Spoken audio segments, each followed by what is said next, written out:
നമസ്കാരം 140 ന്യൂസിലേക്ക് സ്വാഗതം.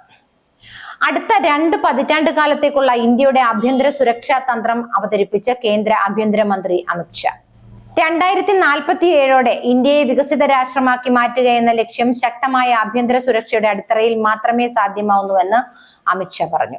ഡൽഹിയിൽ നടന്ന ഇന്റലിജൻസ് ബ്യൂറോയുടെ നാഷണൽ സെക്യൂരിറ്റി സ്ട്രാറ്റജി കോൺഫറൻസിന്റെ സമാപന സമ്മേളനത്തിലായിരുന്നു അമിത് ഷായുടെ പ്രതികരണം.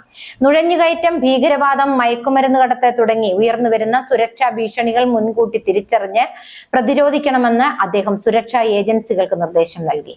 ഈ രാജ്യം ഒരു ധർമ്മശാലയല്ല, രാജ്യത്തെ പൗരന്മാർക്ക് മാത്രമാണ് ഇവിടെ ജീവിക്കാൻ അവകാശമുള്ളത് എന്നായിരുന്നു അമിത് ഷായുടെ പരാമർശം.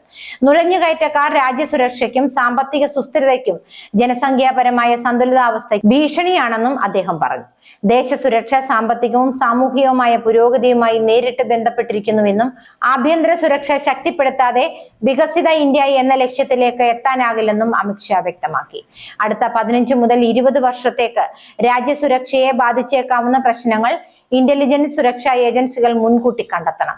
പ്രശ്നങ്ങൾ വലിയ പ്രതിസന്ധികളായി മാറുന്നതിന് മുമ്പ് അവ തിരിച്ചറിഞ്ഞ് പ്രതിരോധിക്കാനുള്ള തന്ത്രങ്ങൾ തയ്യാറാക്കണമെന്നും അമിത് ഷാ ആവശ്യപ്പെട്ടു. വടക്ക് കിഴക്കൻ മേഖലയിൽ മയക്കുമരുന്ന്, നക്സലിസം, സംഘർഷങ്ങൾ എന്നിവ രൂക്ഷമാകുന്നതിന് മുമ്പ് മുൻ സർക്കാരുകൾ തിരിച്ചറിഞ്ഞ നടപടി സ്വീകരിച്ചിരുന്നുവെങ്കിൽ രാജ്യത്തിന് വർഷങ്ങളോളം സുരക്ഷാ ഭരണപരമായ പ്രശ്നങ്ങൾ നേരിടേണ്ടി വരില്ലായിരുന്നുവെന്നും അദ്ദേഹം വിമർശിച്ചു.